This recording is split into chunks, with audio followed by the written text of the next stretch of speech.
In fact, last week, they passed their education omnibus bill, and wrapped into that was a provision called ethnic studies. Now that sounds sweet, doesn't it? We're going to learn about all the ethnicities. Always sounds sweet. Yeah. I would love to learn it, but I take it it's not what it sounds like. It sure isn't. And again, that whole Mott and Bailey thing, as soon as you react to what they put out there, they retreat into their fortress. And the fortress, they're saying, well, we're just going to have different ethnic dishes, and people can come in their traditional costumes or attire, and we're going to talk about history, and we're going to learn the complicated history of World War II and talk about internment camps for the Japanese and such.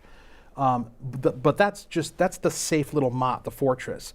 In reality, what this is, and it's right there in the bill, is they're going to set up these boards, these advisory boards, to dictate to school districts what their curriculum ought to be, and the objective of the curriculum is going to be to affect what they euphemistically call anti-racism. Now, unto itself, that word anti-racist, well, sure, why not, right? Well, I'll tell you why not, because they define it. And what they define it as is working to redistribute power and resources amongst racial groups along racial lines. And so the objective of the school district and its curriculum is no longer going to be teaching kids academics, providing them with the knowledge and skills necessary to successfully negotiate reality. The mission is now going to be affecting the redistribution of power and resources along racial lines. Now, how do you do that in the scope of an education system? Well, you do it by taking a look at the aggregate statistics and saying, gee, on the whole, we've got this achievement gap where white kids are doing better than black kids. We should probably put the brakes on teaching the white kids.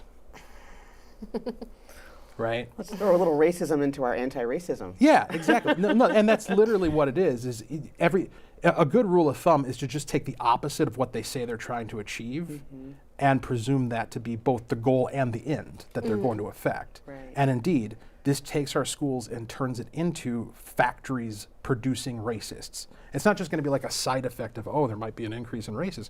No, the objective is to churn out a graduating class that gets graded on how racist they are, and the most racist will get the A's. That's what the system is going to be.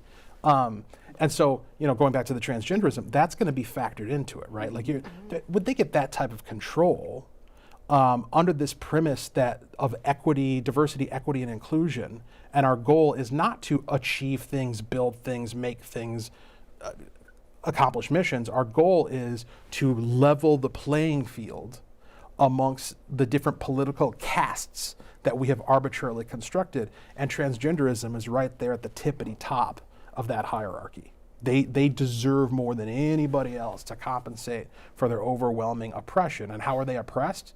By me saying no when they demand I renounce my God.